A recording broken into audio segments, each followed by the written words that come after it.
Ma'am, kamusta po si Tatay Digong sa inyong pagdalaw? Okay lang naman siya ngayon. He's not in the mood. Naiirita siya sa kuko niya eh. So, kinupit namin. Pinahiram kami ng guarda ng nail cutter. And kinupit namin yung kanyang kuko. And then he spent time yung para hindi siya, dili siya hait. So, ang na-alvin. Parang siya na-file. Oh, yes. Spend time na i-nail file. And then, sabi ko nga, he's not in the mood. Nagbigay na siya ng kanyang mga huling habilin. Sabi niya, kung saan daw siya mamatay, doon daw siya i-cremate. Okay, so sabi niya, naman yan. Oo. Sabi niya, kung mamatay daw siya dito sa Netherlands, wag na daw iuwi yung kanyang katawan sa Pilipinas. Ipa-cremate lang daw siya dito. Yung ashes na lang daw yung iuwi. Yun yung kanyang And then, sabi ko, i-discuss na lang natin sa susunod kasi hindi ako pro-cremation. Hindi ako pro-cremation. Tapos siya, pro-cremation siya. And then sabi ko sa kanya, so anong mangyayari nito kung kunwari hindi namin sundin yung habilin mo na i-cremate ka? Sabi ko, ilibing ka namin doon sa tabi ng tatay mo. Babalik ka ba? Sabi ko, babalik ka ba? Sabi niya, well, hindi naman, pero pag-isipan ko kung mumultuhin kita o hindi. So, yun yung discussion ngayon. How did you feel po nung nagganyan si Tatay Digong? Kami, nalulungkot ngayon. Yeah. Daming gusto na umiyak. Well, natural din naman na siguro yun sa 8 years old, no? Na mag-isip ng ganon. So, and mabuti na rin yun na alam nating lahat kung ano yung kanyang last wishes para magagawa yun kapag nangyari na. Are you prepared for that, Vice President? Ang objection ko lang is hindi nga ako pro-cremation. So, ang takot ko lang din is baka multuhin niya ako pag hindi sinunod yung kanyang habilin na magpa-cremate siya. So, yan. Ma'am, once again, you've proven you're a woman of steel kasi yung dalawa mong kapatid na lalaki, very emotional pag nagkaganyan na si Tatay Digong. Where do you get the strength? Well, galing din siguro kay PRD. Diba, turo niya, ilang beses ko na rin nasabi na turo niya talaga na huwag umiyak. In fact, nung isang beses na bumisita kami dyan, na umiyak si Kitty, ay pinagalitan pa niya na sinabihan niya useless yung mga luha. Meron ba ho siyang rini-request meanwhile? Wala. Yun, yung pagputol ng kuko niya, ni-request yun. And then, yun lang naman. Yun lang yung request. Kanina, nag-request siya ng Coke Zero naman. Nabili niya naman po doon? Yes, nabigay ko naman yung Coke Zero. But I think, kasi hindi na ata siya ina-allow ng Coke Zero. So, nagsisikreto siya doon sa visitors center. Oo. Ng Coke Zero. Nasabi ma'am ni Ma'am Elizabeth na tinigil na lahat ng gamot. Is that because wala na siyang sakit or? Hindi ko alam kung anong ni Mama. Hindi ko alam kung anong napag-usapan nila ng mother ko. Hindi din namin napag-usapan din kasi kanina yung kanyang health. Pero sa nakita ko naman, hindi naman siya. Pumayak siya, sobrang payat lang talaga niya. Pero hindi naman siya nanghihina. Tsaka napansin ko kanina, although hindi ko na mention kasi medyo hindi nga maganda yung mood niya. Maganda yung kutis niya. Baka nag-serum yung baby. Hindi ko nga alam eh. Maganda yung kutis niya. Hindi, kasi pumayat siya, di ba? So, you would expect na maglaylay ba? Hindi eh. Tight yung, para siyang nagultera eh. Firm yung, tight yung kanyang dito, tsaka firm. Tapos yung kanyang wrinkles nandito lang sa noo eh. Pero ma'am, yung picture Parang dyan, may hindi skincare siguro sa loob na hindi natin alam. Ma'am, yung picture hindi na yun ganun tsaka ano. Hindi na. Ma'am, would it be possible for the Filipino people to even have a glimpse through a picture kay PRRD, ma'am? We will ask the lawyers Oo, if that is even allowed. And then we'll ask them to take a photo kung i-allow. Oo. Sa politika po, wala kayo napag-usapan sa politika? Wala naman, nabanggit ko lang sa kanya na Chairman Noor Miswari is sick. He's in Davao City, si Chairman Noor. And then sabi niya na ipaabot daw sa kanya yung well wishes niya. And nag-usap din kami kasi kailangan ko tawagan yung anak ni Chairman Noor Miswari. And then, yun lang ang na-discuss namin. And one other, Dabawenyo na namatay, binanggit din, diniscuss namin. And then of course, yung father ni Mans, friend kasi ni PRD, diniscuss din. Well, kailan po ang susunod yung bisita kita tayo? Tomorrow, may bisita kami. Nakalimutan ko lang yung oras. Let me check. Kasi today is 1:30 to 3, no? Bukas is...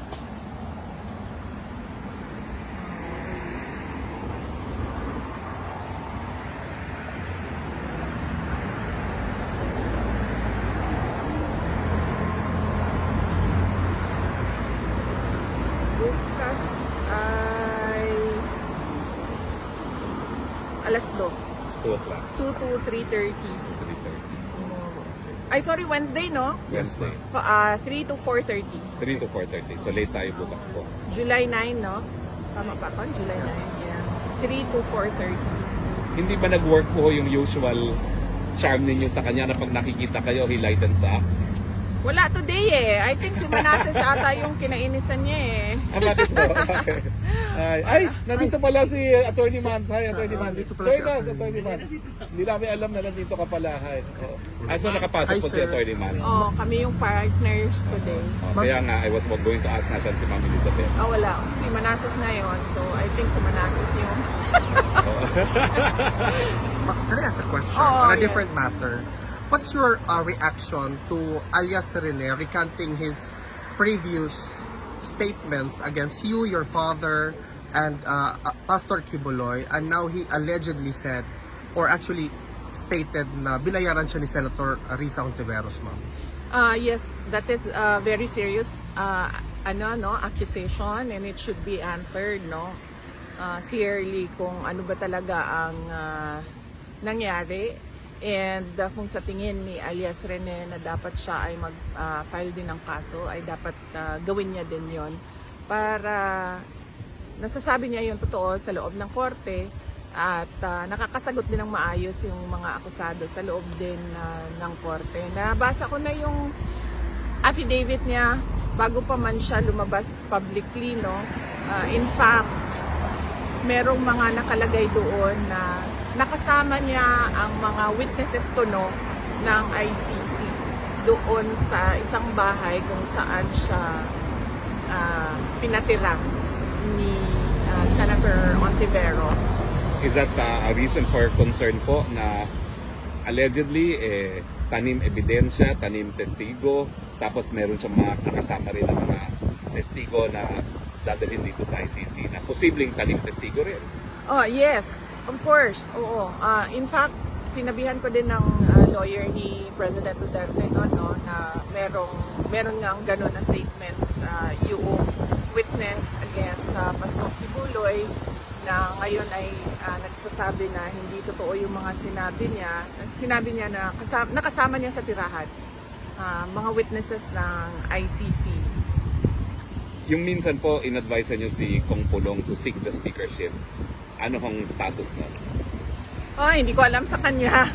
Hindi ko alam sa kanya kung seryosohin niya yung suggestion ko. But wala pa kasi akong balita kung anong mga gagawin niya. Wala kayong balita kung sinong incoming speaker, incoming Senate President? Wala akong balita with the Senate and the House of Representatives sa ngayon.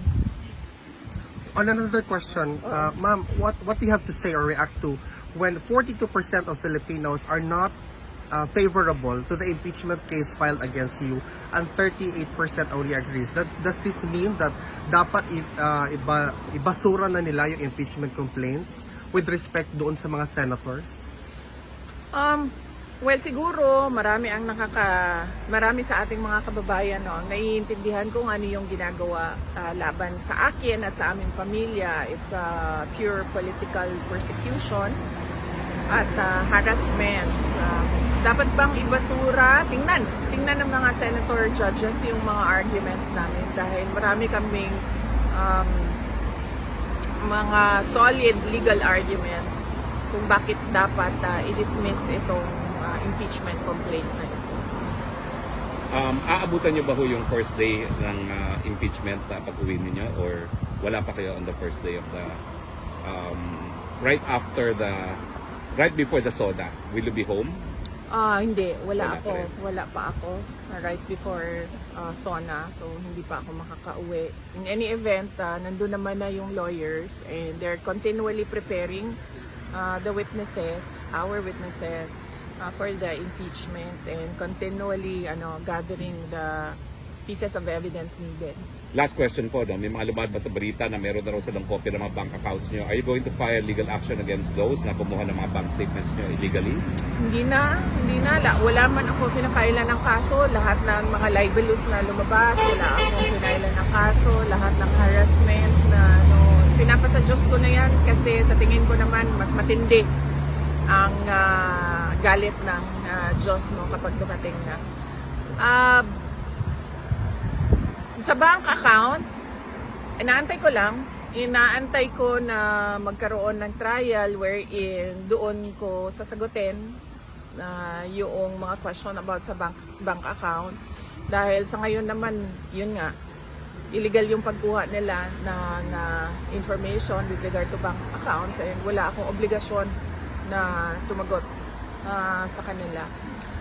Pero kung hindi matuloy yung impeachment, I will endeavor na umupo para sagutin yung mga allegations nila sa impeachment through the public. Meron pa kayong tanong? Anyone? Ma'am, nag-ask na rin ako kay opinion ni Congressman Colong. Sa inyo po, opinion lang po, sa bahay ni tatay sa bakit po? Opinion ko as a lawyer, kasi I think na-acquire yung property during sa live-in nila ni Hanilet and ni PRD, and so it is ang status nun is co-ownership. Kaya niya siguro ibenta yung kanyang share pero hindi niya pwedeng maibenta yung kay PRD, and depende na rin yon sa mapapag-usapan nila dalawa ni Hanilet at ni President Duterte kung anong gagawin nila sa bahay. As a lawyer yun, no? As a daughter, iniisip ko lang kung saan natitira si Pangulong Duterte kung ibenta nila, kung uuwi siyang Davao City. So, yun ang isa sa mga concerns namin. Pero mag-stay daw sa kay Ma'am Elizabeth. That's what Congressman Colong says. Oo, may nabanggit si Mama na na ganyan, na pwede namang doon sa bahay niya. Well, sana, depende yon sa mapag-usapan ni Hanilet at ni President Duterte kasi silang dalawa naman yung may-ari ng bahay. Ma'am Showbiz, since tatanggapin siya ni Ma'am Elizabeth, is there reconciliation in the office? Walang reconciliation. Walang reconciliation. Ano lang, sabi ni Mama, okay naman daw na bumisita yung mga girlfriends. Walang problema sa... Grabe, no? Pagmamahal. Kaya niyo ba yun, Ma'am? Hindi ko kaya yun, Ma. Ma'am, meron bang Wala na sigurong parang friendship yung kanila. Parang sport. Ma'am? Sport ang tawag dyan? Ay malay natin, baka Ma'am niya, kasalan of the century paglabas si Tatay Digong. Mas maganda. Well, hindi ko na rin i-advise ang magpakasal sila at their age. Ikaw, flower girl, Ma'am. Hindi ko na yun. Hindi Anyone ko na else? i-advise yun. Yes, yes. Hello po, VP. Yes. I'm po from GMA Integrated News. Hindi ko po naabutan yung first part ng inyong ng inyong pahayag. Pero gusto ko mong tanangin kayo regarding din sa impeachment po muna. Kasi meron pong sinabi si Senator Zubiri na witch hunt daw po yung impeachment trial sa inyo. Pero meron pong remark naman si Congresswoman De Lima. Ang sabi po niya, unfair daw po na sabihin witch hunt yun dahil daw sa gravity ng allegations against you. So ano po ang comment ninyo dun sa mga pahayag na yun na witch hunt daw po yung impeachment and then wala na po basihan yung pagiging witch hunt na yun? Ayoko na lang sumali siguro sa sagutan, no, ni De Lima at ni Senator Zubiri. But matagal ko naman na sinasabi, nakikita din naman ng tao, ng mga kababayan natin yung timelines, no, kung paano sila umabot sa impeachment at alam naman natin na ano talaga ito. This is a race for the presidential elections of year 2020. Ma'am, meron ba mensahe ang aming pinakamamahal na Pangulong Rodrigo Roa Duterte para sa taong bayan? Sabi niya kanina, no guts, no glory daw. So, yun Yan na. Narinig nyo yan, ha? Kailangan ng guts. No guts, no glory. Thank you. So, VP, depende. ikaw, meron ka bang mensahe para sa Para sa taong bayan? mga kababayan natin. Oo, unang-una lagi talaga paulit-ulit ay ang aking pagpapasalamat. Siyempre, nagpapasalamat ako sa inyo, no? Dahil sa pagpapakita ninyo ng suporta kay dating Pangulong Rodrigo Duterte. Actually, nagtanong din siya kanina. Sabi niya, may tao pa ba sa labas nag-aantay? Sabi ko, oo, meron. And yung isa, nakasama namin sa bus, taga Mahaplag, Leyte, si ma'am. Kinakwento ko sa kanya. Napangiti siya. Tapos, yun, pasalamat kami sa nagdarasal, nagpapasalamat kami, sobrang dami nun. Kamakailan lang nakatanggap ako ng perpetual mass card para kay dating Pangulong Rodrigo Duterte. So may bumili ng ganun para sa kanya. At yung nandyan pa rin yung taong bayan, patuloy yung kanilang suporta at pagtitiwala kahit na sobrang dami din yung nung paninira. Pabuhay po kayo, VP. Ma'am, additional question po kasi nabanggit niyo po yung kahapon po ata yun sa interview ni Atty. na skin and bones na raw po yung itsura po ngayon ni former president. Meron po ba itong kumbaga parang medical condition or parang meron po ba binanggit yung mga doktor din sa loob ng tulungan kung ano po yung condition or kung meron nga po pang condition si former president at bakit ganun po yung naging katayuan niya for the past 3 months po dito sa PCC? Oo, nabanggit ng mama ko, no, na skin and bones siya, and nag-elaborate ako kahapon kung anong ibig sabihin nun. Sobra yung kanyang pagpayat, yung nakikita ninyo dyan ngayon, hindi na siya ganyan at all, no. Mukha siyang may sakit, pero clearly wala naman din siguro siyang sakit kasi wala namang sinasabi na urgent yung medical officer sa amin. Sa tingin ko lang yung weight loss niya ay dahil posibleng yung una-una loss of appetite dahil nga hindi siya sanay sa pagkain. At pangalawa, baka din kasi kinokontrol nung medical officer yung kain niya kasi diabetic si Pangulong Duterte. Isa pa rin po yung sa prosecution naman po, naglabas na po sila ng 12 or naibigay na po sa defense yung 12 batch ng evidence. Napag-usapan niyo na po ba ito ni Attorney Kaufman kung ano po yung magiging susunod na hakbang ninyo dito sa mga dokumento na binigay po ng prosecution? Malamang pag-uusapan nila kasi kakapasok lang nung lawyer, no? Tsaka yung assistant niya doon sa loob na yon. So malamang papag-usapan nila yon sa case. Meron po kayong access din sa document? Nakita po Wala.